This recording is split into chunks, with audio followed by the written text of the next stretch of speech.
Bien-aimés dans le Seigneur, prions pour l'écoute de la parole. Dieu notre Père, nous te remercions de nous avoir réunis en ta présence pour nous révéler ton amour et nous faire connaître ta volonté. Fais taire en nous toute autre voix que la tienne, et de peur que nous trouvions notre condamnation dans ta parole, entendue sans être reçue, connue sans être aimée, écoutée sans être mise en pratique. Ouvre par ton Saint-Esprit nos esprits et nos cœurs à ta vérité, au nom de Jésus-Christ, ton Fils, notre Seigneur. Amen.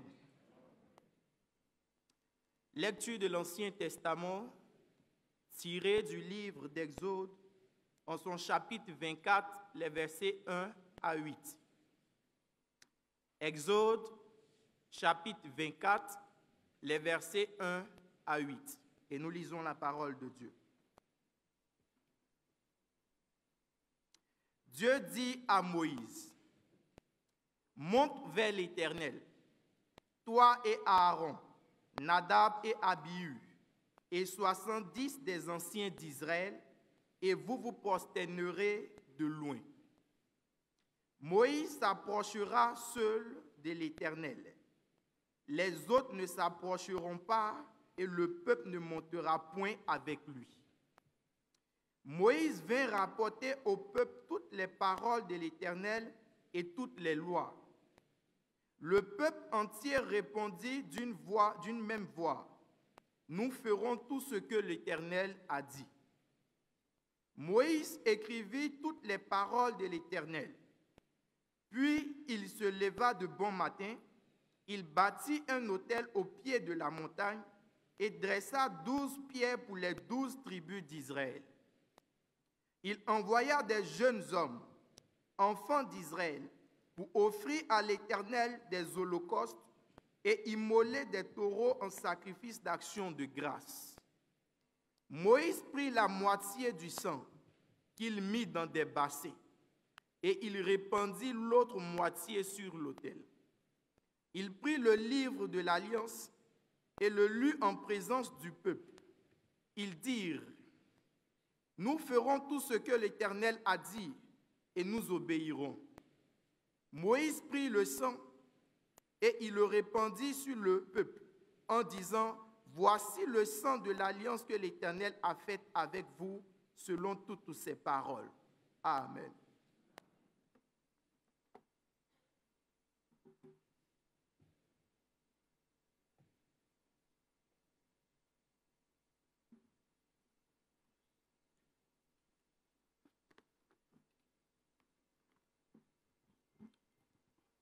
Nous trouvons notre deuxième texte dans le livre des Hébreux, Hébreux chapitre 9, les versets 11 à 22.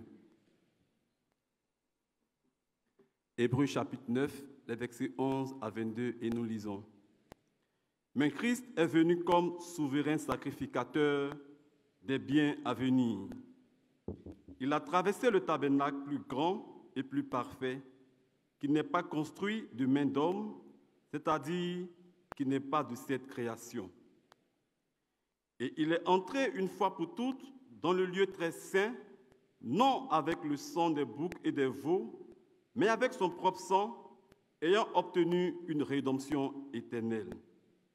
Car si le sang des taureaux et des boucs et la cendre d'une vache répandue sur ceux qui sont souillés sanctifient et procurent la pureté de la chair, combien plus le sang de Christ, qui par un esprit éternel s'est offert lui-même sans tache à Dieu, purifiera-t-il votre conscience des œuvres mortes, afin que vous serviez le Dieu vivant? Et c'est pour cela qu'il est le médiateur d'une nouvelle alliance, afin que la mort, étant intervenue pour le rachat des transgressions commises sous la première alliance, ceux qui ont été appelés reçoivent l'héritage éternel qui leur a été promis. Car là où il y avait un testament, et il est nécessaire que la mort du testateur soit constatée. Un testament, en effet, n'est valable qu'en cas de mort. puisqu'il n'y a aucune force tant que le testateur vit. Voilà pourquoi c'est avec du sang que même la première alliance fut inaugurée. Moïse, après avoir prononcé devant tout le peuple tous les commandements de la loi, prit le sang des veaux et des boucs avec de l'eau, de la laine écarlate et de l'hysope, et il fit l'aspersion sur le livre lui-même et sur tout le peuple en disant: ceci est le sang de l'alliance que Dieu a ordonné pour vous. Il fit pareillement l'aspersion avec le sang sur le tabernacle et sur tous les ustensiles du culte. Et presque tout, d'après la loi, est purifié avec du sang. Et sans effusion du sang, il n'y a pas de pardon de péché. Amen.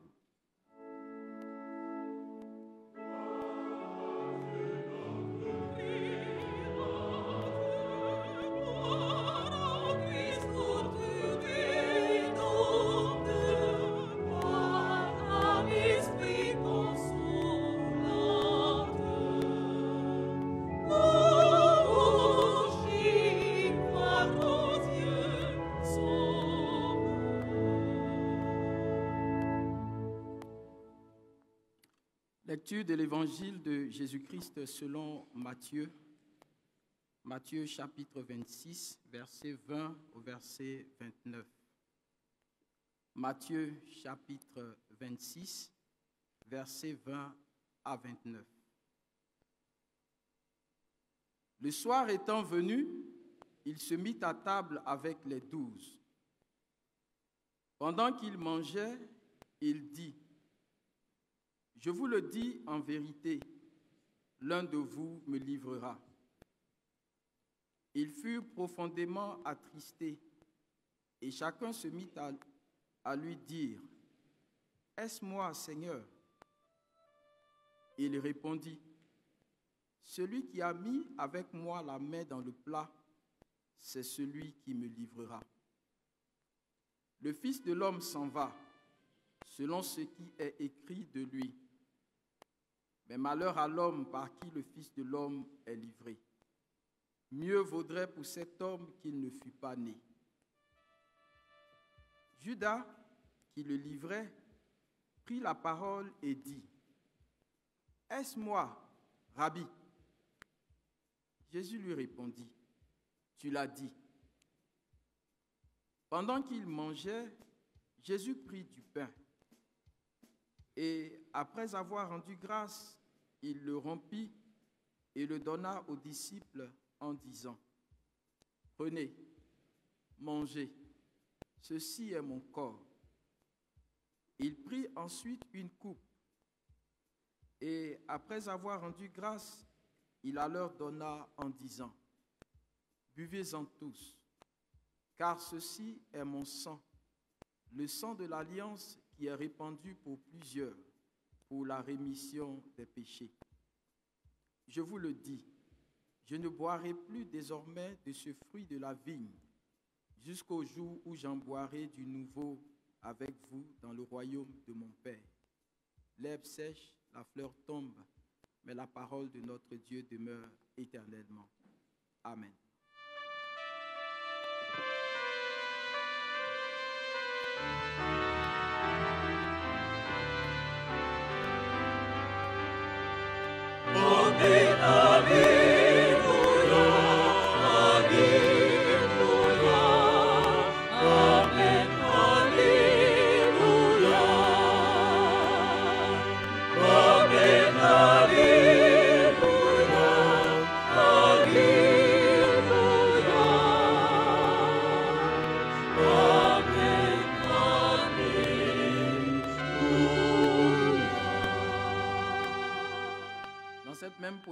Nous chantons au cantique Gloire à Dieu numéro 488 pour nous préparer à écouter la prédication.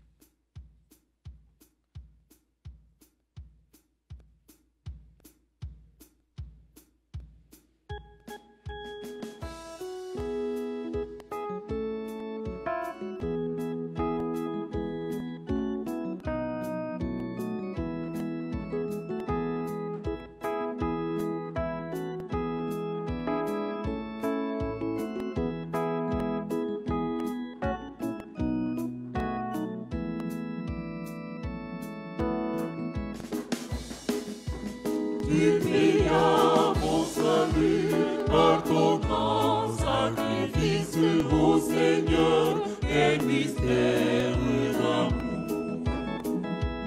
Désormais pour ton saint et glorieux service, ton rachet et se donne en retour.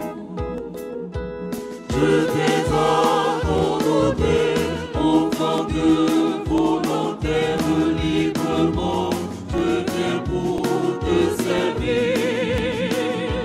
Je ne veux désormais que ta gloire, ô mon Père, ne vivre que pour toi m'obéir. Prends tout ce que je suis, dans mon cœur et mon âme, que tout mon être te soit livré. Contrôlé par l'esprit, animé de ta flamme et de ta parole pénétrée. Je t'ai abandonné au camp de volontaire librement, je viens pour te servir. Je ne veux désormais que ta gloire, ô mon Père, ne vivre que pour toi m'obéir.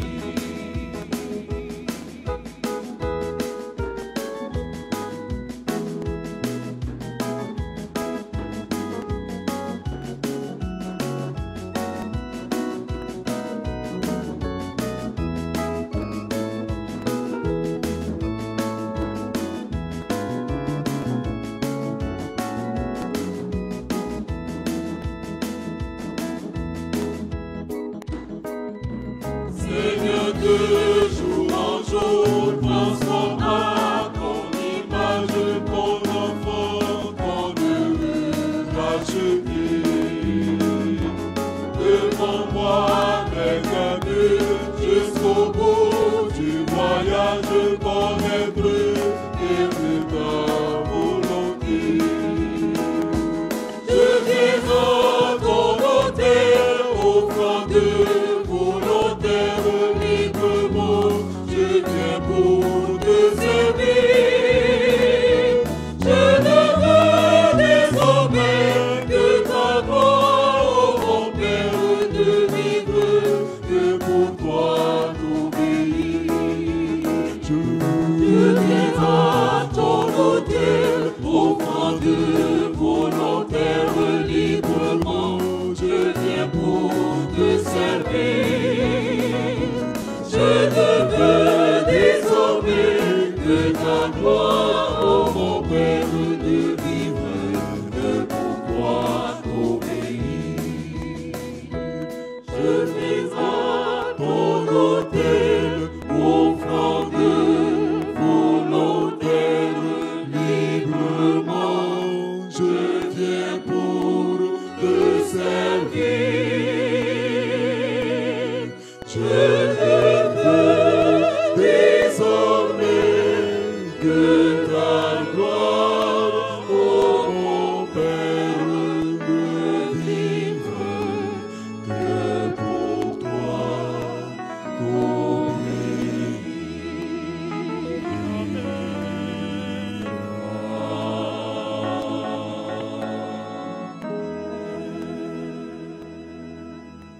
Veuillez vous asseoir et prions le Seigneur.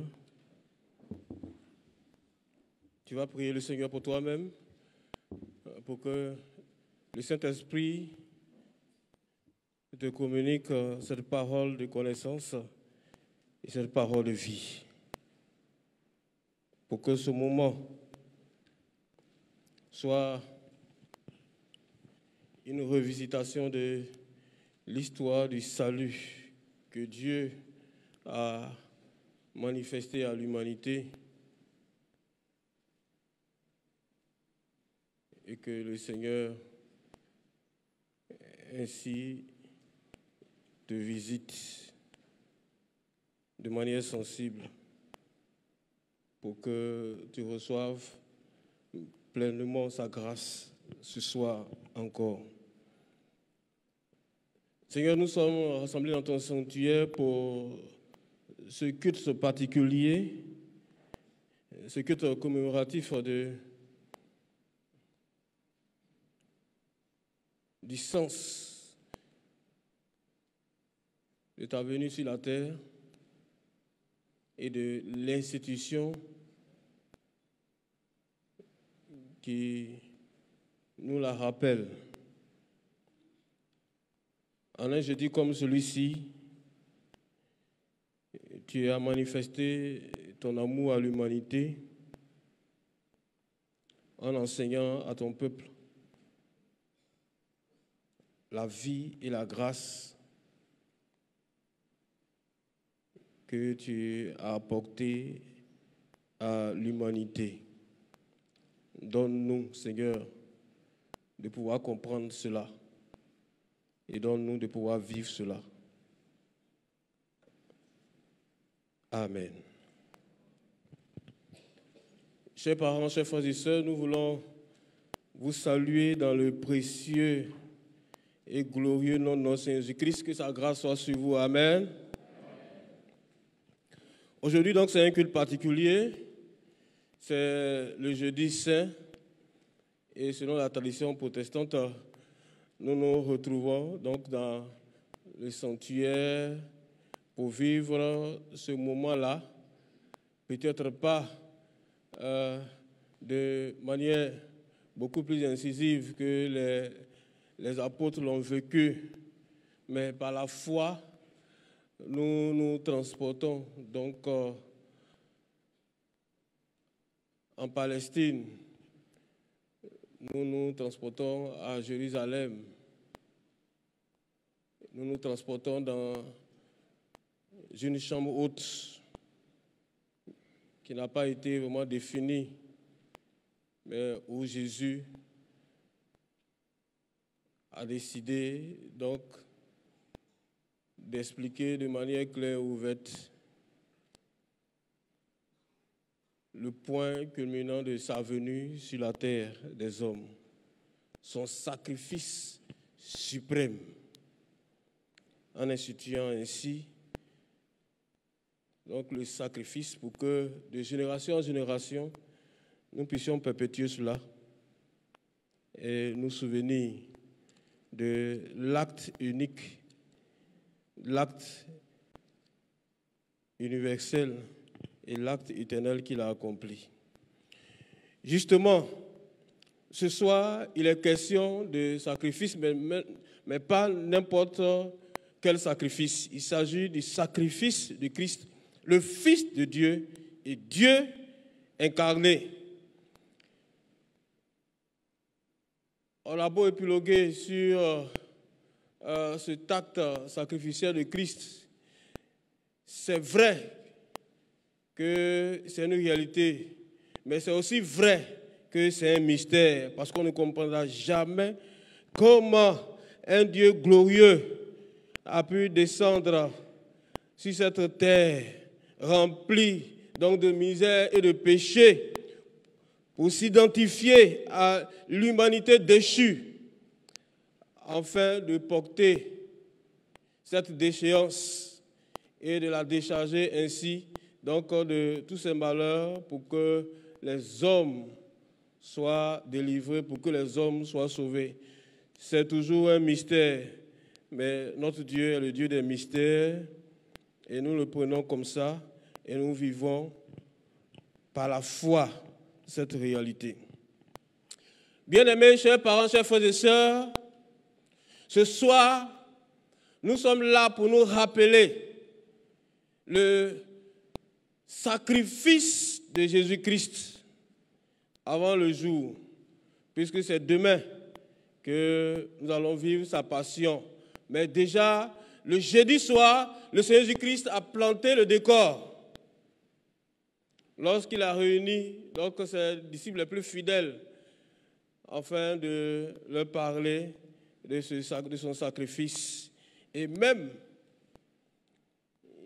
il a presque désigné celui-là même qui allait le livrer, Judas le traître.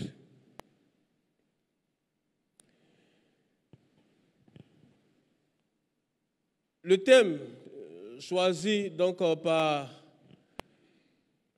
les responsables est ainsi libellé: le sang de Christ, le sang de l'alliance, le sang du pardon. Le sang de Christ, le sang de l'alliance, le sang du pardon. Et nous trouvons évidemment dans le livre d'Hébreux. Le livre d'Hébreux, l'auteur ne l'a pas signé. On ne sait pas au juste qui a écrit ce livre, mais c'est un livre qui est vraiment précieux. C'est vrai qu'il a intégré tardivement le canon de l'Ancien et du Nouveau Testament plutôt, mais sans ce livre, beaucoup de choses sur Christ et sur son œuvre auraient été occultées et nous auraient laissé un peu sur notre faim, ou bien nous auraient laissé dans l'expectative sur le sens et l'importance du sacrifice de Jésus. Parce que le livre d'Hébreux parle de la supériorité de Christ. Le livre d'Hébreux parle de la supériorité de l'œuvre de Christ. Le livre d'Hébreux parle de la supériorité de l'alliance de Christ.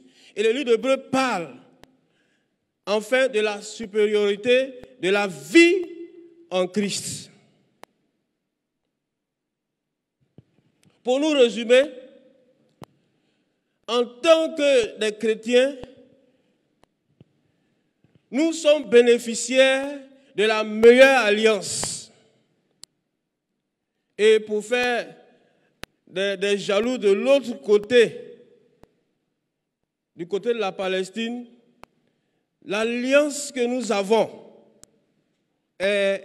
étant supérieure à l'alliance mosaïque, nous avons donc une relation, sinon une alliance, nous avons d'abord une alliance supérieure à l'alliance mosaïque, et donc nous avons une alliance supérieure aux Juifs.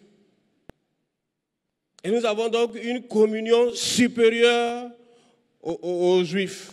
Pourquoi? Parce que notre alliance a été manifestée, matérialisée et conclue par Christ, qui est Fils de Dieu et qui est Dieu par son sang, qui est un sang divin. Alléluia. Vous n'avez pas encore compris. C'est-à-dire, là où tu es assis, là où tu es assise,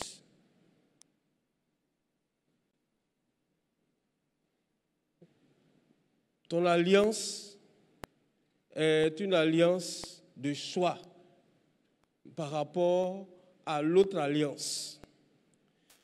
Parce que si nous avons bien lu le livre d'Hébreux,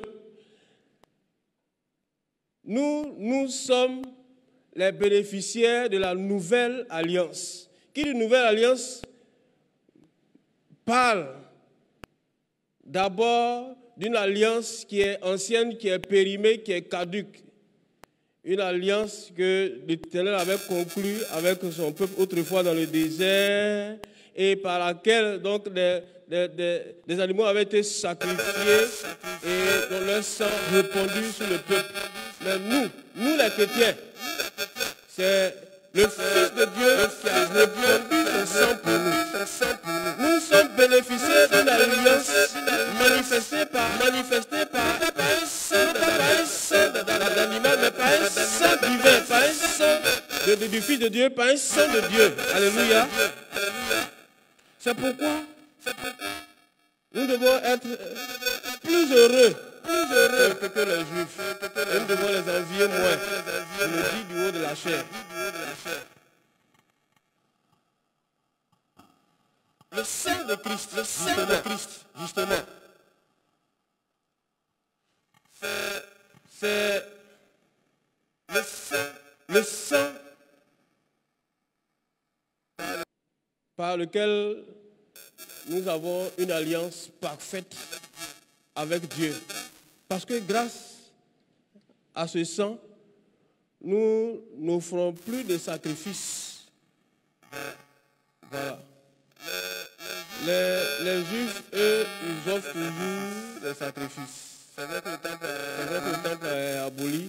Mais quand un juif fait une fête, en fait, il offre un sacrifice à son Dieu. Voilà. Et ce sacrifice-là est un rituel qui se perpétue, qui se renouvelle. Or, nous, le sang de Christ est un sang qui a été versé une fois pour toutes, pour nous, pour toujours. Et c'est un sang qui est parfait pour absorber tous nos péchés, passés, présents et futurs. Alléluia.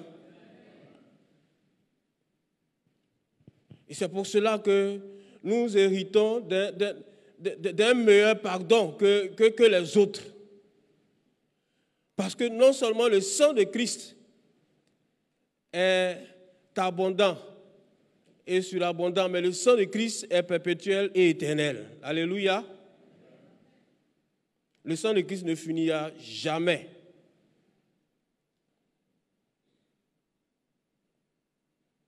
Et c'est pour cela que lorsque nous offensons le Seigneur et que nous demandons pardon, automatiquement, nous sommes purifiés parce que nous sommes pardonnés.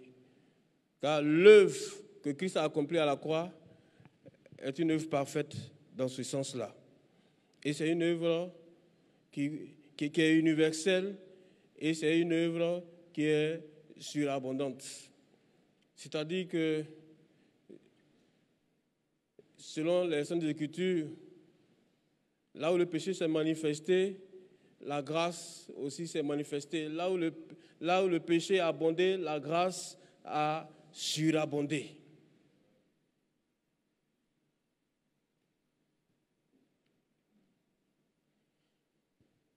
Le sang de Christ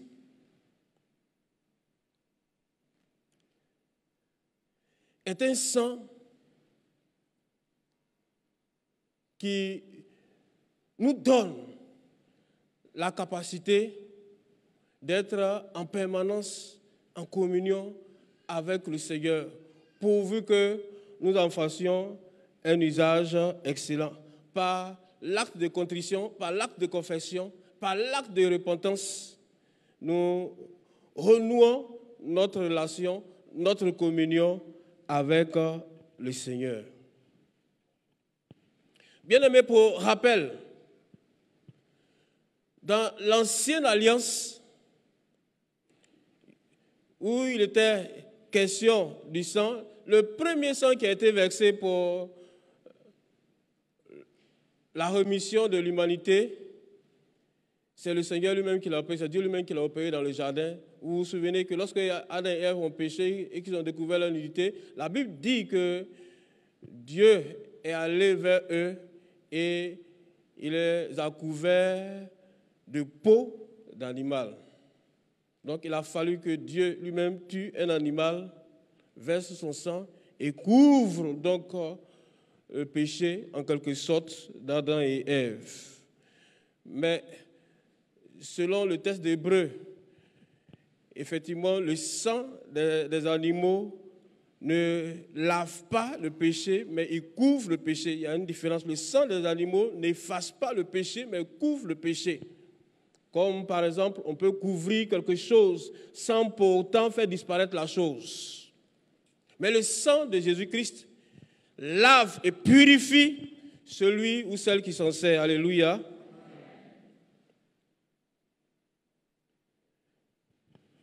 Si le sang dans l'Ancienne Alliance a eu son importance, parce que effectivement, pour qu'il y ait expiation, il faut qu'il y ait mort.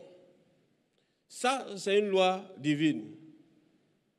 C'est pourquoi, dans le texte que nous avons lu, il est écrit, sans effusion, il n'y a point de pardon. Sans effusion de sang, il n'y a point de pardon pour le péché. Parce que, en réalité, pour que Dieu soit apaisé, il faut que tu payes ton crime ou ton péché commis.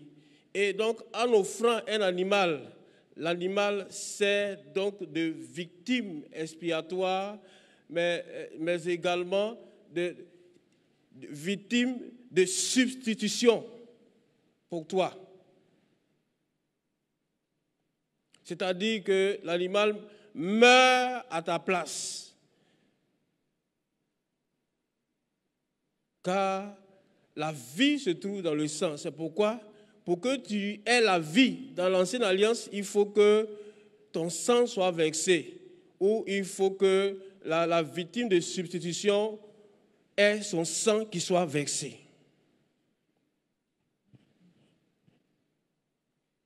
Dans la nouvelle alliance, le Seigneur Jésus-Christ a opéré cela une bonne fois pour toutes, comme je le disais tantôt.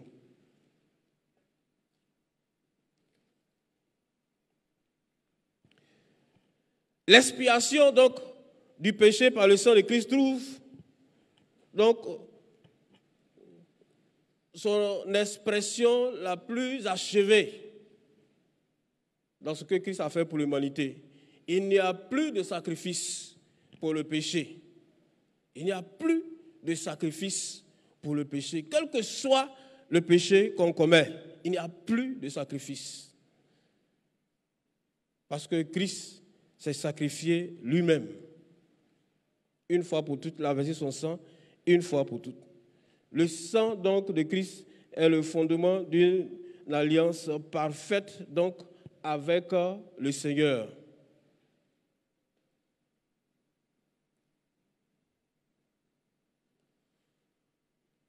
Vous savez, chers frères et sœurs,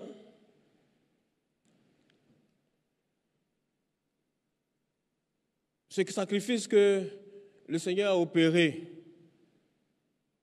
a une conséquence, soit on l'accepte, soit on ne l'accepte pas. Si on l'accepte, on est bénéficiaire donc de toutes les conséquences, tous les avantages liés donc à ce sacrifice suprême du Seigneur Jésus-Christ. Non seulement on est pardonné, non seulement on est régénéré et restauré, mais on est sauvé automatiquement. C'est pour cela que, en tant que chrétiens, nous trouvons notre joie, notre assurance, non pas dans nos œuvres, mais dans l'œuvre que le Seigneur Jésus-Christ a accomplie à la croix une fois pour toutes. Alléluia. C'est pour cela que chaque année, nous les chrétiens, reconnaissants, nous nous réunissons les jeudis, comme ce jeudi-là, pour nous souvenir, mais aussi pour dire merci à Dieu. Nous aurons l'occasion d'exprimer notre reconnaissance autrement tout à l'heure. Nous voulons, chers parents, chers frères et sœurs, nous dire que l'œuvre que Christ a accomplie à la croix, par laquelle vous et nous sommes sauvés, est une œuvre avec laquelle il ne faut pas jouer. Parce que, vous voyez, pour nous sauver, il a fallu que Dieu lui-même donne ce qu'il a de plus cher, c'est-à-dire son Fils unique, sacrifier son Fils unique. C'est pour cela que nous devons nous attacher à Dieu. Nous devons honorer le sacrifice de Christ à la croix. Nous devons honorer Christ. Nous devons le suivre et le servir. Nous devons lui obéir. Nous devons lui exprimer notre gratitude en toutes circonstances et ne pas rentrer constamment en jugement avec lui pour une question ou pour une autre, si on est exaucé, si on n'est pas exaucé, parce que généralement, nous les chrétiens, nous avons tendance à nous plaindre lorsque ça ne va pas dans nos vies. C'est un acte d'ingratitude pour tout ce que le Seigneur Jésus a fait pour toi. Est-ce que tu as sujet encore de te plaindre?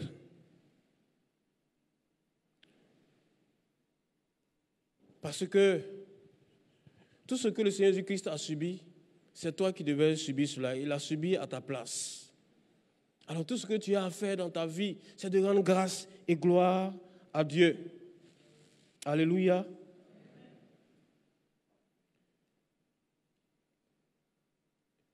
La seule chose que le Seigneur attend de nous, c'est que nous reconnaissions son sacrifice.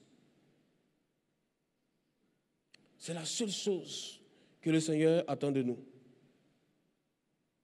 Que nous lui exprimons notre reconnaissance de toute manière. Le sang de Jésus, et c'est par là que je vais terminer, est une réalité. Peut-être qu'on n'en prend pas conscience, mais c'est une réalité. Et c'est même, selon les Saintes Écritures, une arme très puissante, redoutée et redoutable. Sinon redoutable et redoutée. Selon le texte d'Apocalypse, chapitre 12, la Bible déclare que nous, les saints, c'est-à-dire nous qui avons accepté le sacrifice de Jésus-Christ à la croix, et qui manifestons donc notre foi en ce sacrifice-là, nous avons la victoire par le sang de Jésus et par la parole de notre témoignage. Alléluia. D'après Apocalypse chapitre 12, verset 11. Le sang de Jésus-Christ donc est une réalité. Il faut donc non seulement en user pour se purifier, mais il faut en user pour combattre l'ennemi, pour combattre Satan, pour combattre les démons, pour combattre les sorciers. Parce qu'il existe une guerre spirituelle qui a des répercussions au plan physique entre les puissances des ténèbres et les enfants de lumière que nous sommes. Le sang de Jésus-Christ nous préserve donc de la présence, de l'influence et de toutes les attaques sataniques et démoniaques.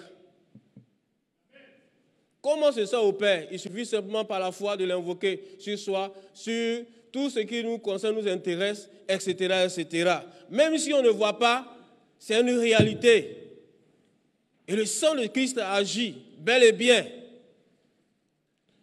Donc nous avons non seulement le salut, le pardon et le salut par le sang de Jésus-Christ, mais nous avons aussi la victoire par le sang de Jésus-Christ. Alléluia. Et ce sang est toujours actuel. Et ce sang est toujours disponible pour le chrétien qui ajoute foi et qui sait l'utiliser avec dextérité. Bien-aimés, demeurons spirituellement debout comme des vaillants combattants, puissants par la prière, vigilants en esprit et utilisant efficacement le sang de Jésus-Christ. C'est une âme très puissante qui est entre les mains des chrétiens que vous êtes. C'est une âme de haute portée spirituelle. C'est une âme terrible, une âme de destruction massive pour les puissances des ténèbres. C'est une âme contre laquelle aucun ennemi ne peut résister. Il ne peut même pas annuler cela ni anéantir cela.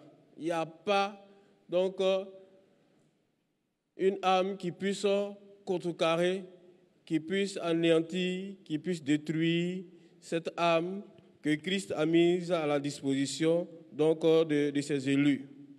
Le sang de Jésus-Christ. Que ce sang nous couvre, que ce sang nous accorde la grâce d'être protégés, que ce sang nous restaure, que ce sang nous renouvelle constamment, que ce sang nous purifie, que ce sang témoigne chaque jour que nous sommes des enfants de Dieu.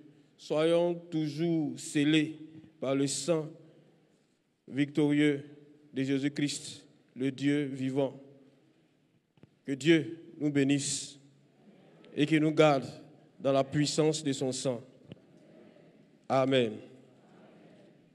Nous méditons ces paroles.